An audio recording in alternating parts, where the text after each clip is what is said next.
Well, XR Army, we are back here in Doncaster to kick off the start of the season with over 30 heavyweight robots competing and a brand new Spinners champion to be crowned. It really is all to fight for.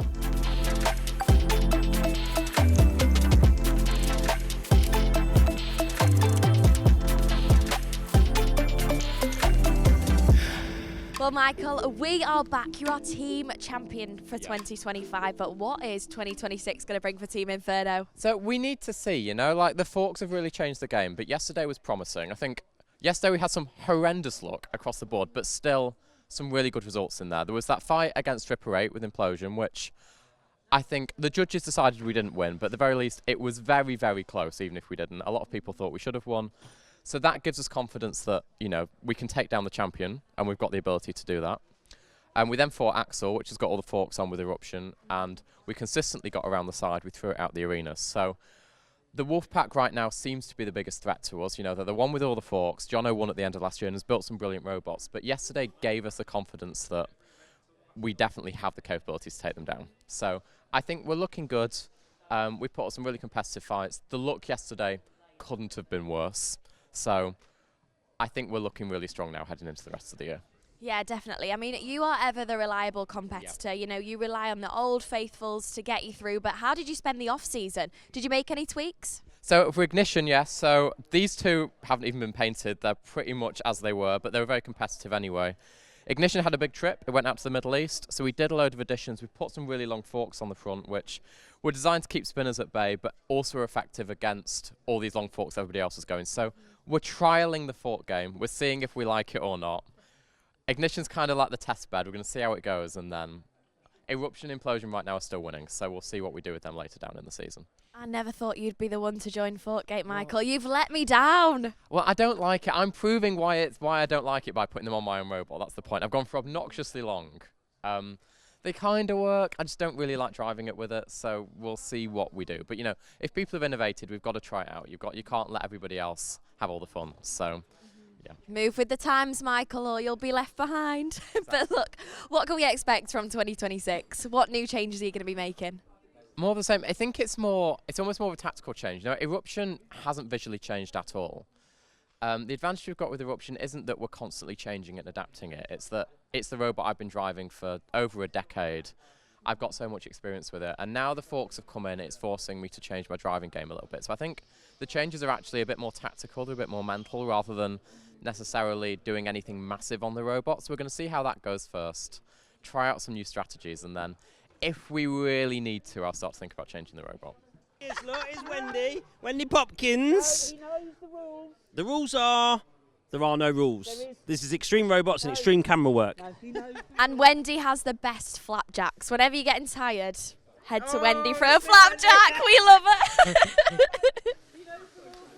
And cuts. Well, it might be an early start here at Extreme Robots, but everybody's smiling and the excitement is infectious. I'm joined by our XR TV heavyweight champion, John. What a great time to be alive for Team Wolfpack. Yeah, we're doing really well. The robots individually yesterday worked really well. We just couldn't collectively get the show win, but we defended the belt twice. We'll be defending it again. I don't know who I'm fighting with Ripper. Had a few gremlins with Ripper 8. I think because it hadn't been used for 6 months, the valves were a bit sticky, so I've had it in there this morning. It's now back up to full power. So yeah, looking forward to another day at Extreme Robots. Absolutely. Now, we've got to talk a little bit about last year, right? Because you came in with so many new robots. You didn't know how to cope in the beginning, but then obviously by the end, you pulled it together nicely. Are we expecting the same for 2026? Yeah, so I was going to have another new one ready for this event, but it's not quite right. I'm not bringing it until I know it definitely works. It's something completely different. So we just, obviously I've got 12 robots to get ready for an event. So I got to a certain point, I was like, really need to start thinking about Ripper and the family and everything else. And obviously then Viper, my son's robot, that's done really well as well. So yeah, so 2026, we want the team championship, but we're not doing so well at the moment. But even Michael's not won anything yet. So, it's all to play for. But hopefully we'll defend the belt again today and have a good year. Yeah, now there was talks yesterday, right, of your son Ollie potentially moving to Team Wolfpack. Are the rumours true? No, he's not going to defect. As much as I wind him up and threaten to not charge his batteries and things like that, I think he's Team Michael all the way. He knows where, what side his bread's buttered. And obviously Michael's a great sort of ambassador for the sport. He wins a lot of things, so why would you want to defect over to the Wolfpack? But, he's now become his own entity, which is what he wanted with his new robot. He didn't want to be the guy that drove Beast. He's built it. He had the blood, sweat and tears as we made it, and now he's proven to be a winner already. Now talk to us a bit more about the off-season. You know, you got engaged, you made loads of new robots. How do you cope under all that pressure? It's what I do. I've been doing it 25 years. Robots takes over my life. So yes, went to Vegas, got engaged, be getting married in a couple of years' time. There'll be robots at the wedding, I think. I'm allowed to. Of course. We're talking about that at the moment. Major damage, maybe bringing the rings. I don't know. We'll do something. So we've got that. I also am renovating a windmill on the south coast for a film director, so that keeps me busy. So we've just built a nice balcony, and we've had a few teams come in and building their robots, and we've got some new teams coming later on in the year. I'm going to be helping build their robots as well. Oh, we love that. You sound so busy, which is just brilliant. Now, talk to me more about the XR Academy, right? Because so many of these lot out here would love to get involved more with robot combat, but it seems difficult. How can they do it? So obviously, when you come to a show, you do the VIP tour, and you see the robots, everyone thinks it's unattainable, you can't do it. But they're actually quite simple. I know they don't look it, but when you break it down, it's some motors, a speed controller, and some batteries, and away you go, some radio control. So at the XR Academy, we open up our workshop. It's a community workshop. So we have teams like TR4 come down. I just taught Alex how to weld for the first time. So I think I met him when he was like 4, and he was the youngest featherweight champion, and now he's doing everything himself as well. Like my son taught him to weld. He did all the welding on Viper. But we do experiences. So if you want to get involved, we do a platinum driving experience where you get to drive the heavyweights. You get 4 battles. But not only that, you get to learn how they work. We fire up the CNC plasma cutter. We also put your gloves on, you charge the batteries, change the gas bottles, you do 4 battles. But then also the popular one, we do the building robots one, where even you, Ellie, you could come along and have a go at building a robot. You have 3 hours. I teach you how to build a robot. We're using cordless drills.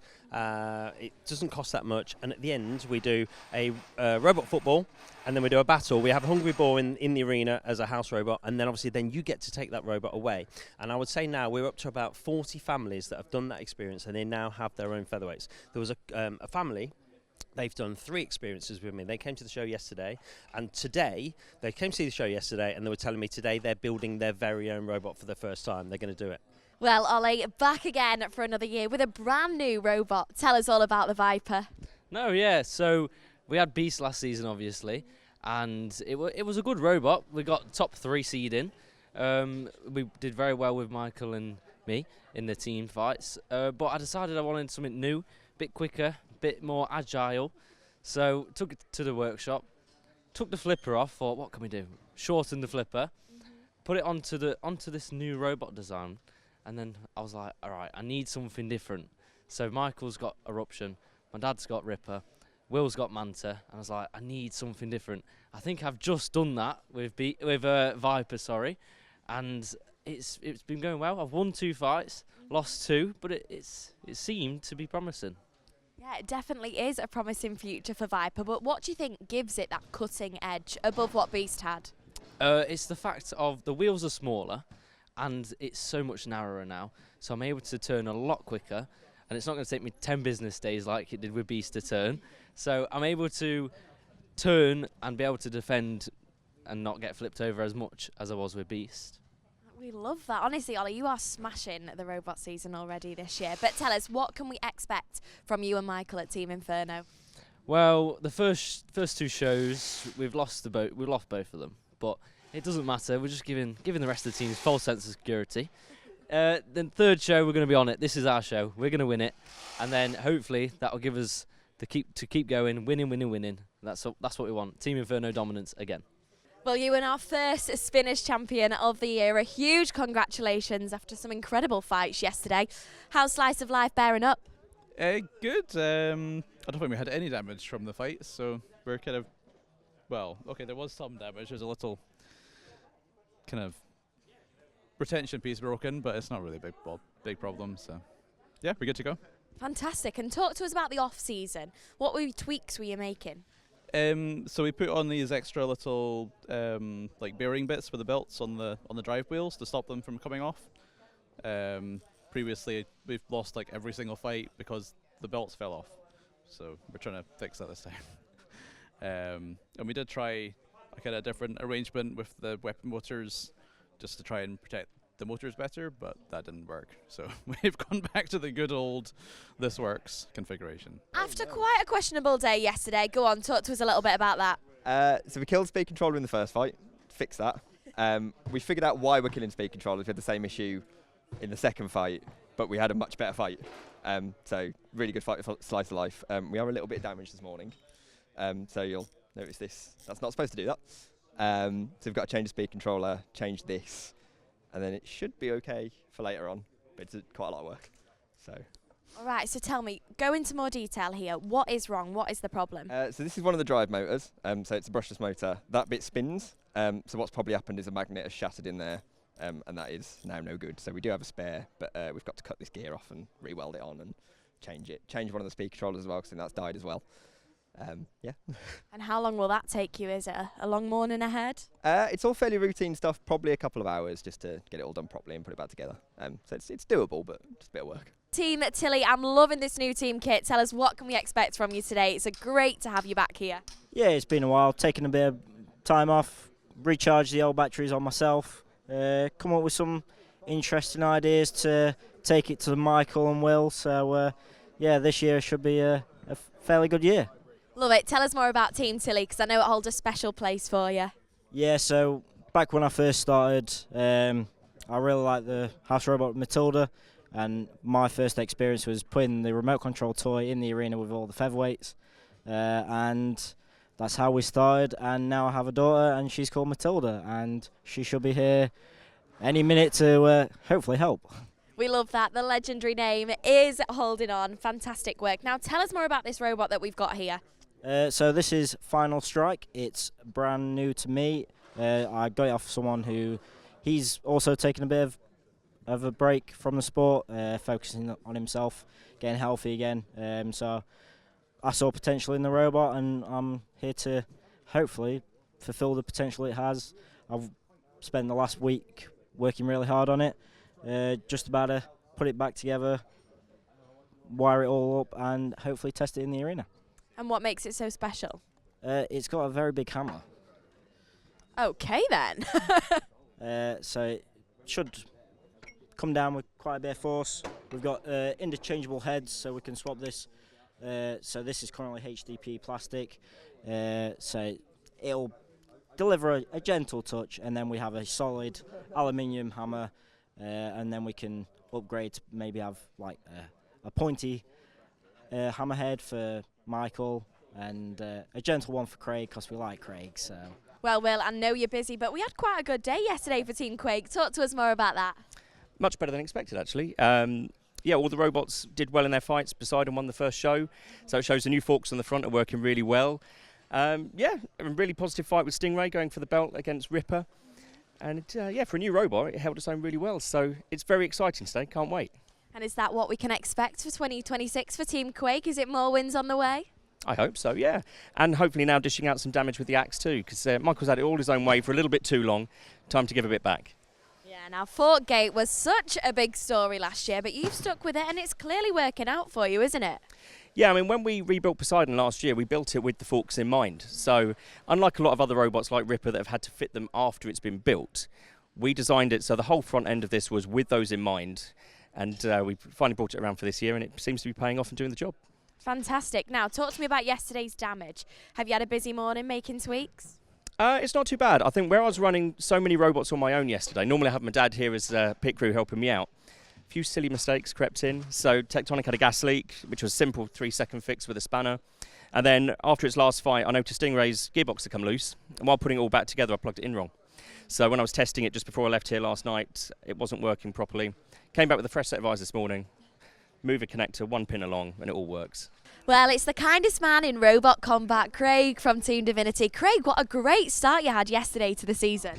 Brilliant. Yeah, we were hoping to get at least one point under the belt, as it were, on the first show, because or the first event, because it's just a big boost to the team. And I just got to really say that Henry especially, his driving has been inspired. I've been in quiet sort of like awe of how brilliant that guy can drive that, especially Gabriel. He just loves driving it, and he drives it so well. I'm just basically the reason why we got the point is because of him. Oh, that is so lovely. Now you've got some incredible legendary robots in front of us there. You know, we've got Raphael, the new kid on the block, and obviously some old faithfuls as well. Tell us a bit more about those. Well, Gabriel has been around quite a while, and most people know it because it's the big white wheeled robot with the big sword, and it's just so much fun for people to watch. Especially live when you can sort of literally feel it through the floor, and you need to have earmuffs because it's so loud. It just is such a dynamic robot and so much fun to watch. And now and again it even wins, which is always a bonus. And then of course my favourite, which is the Saint, which is the smaller version of it's sort of like the father of Gabriel really. And I just love the Saint because it's actually fought for nearly 18 years on the original chassis, and it's just an amazing little fun robot, and it's sort of very sprightly, and I just love that.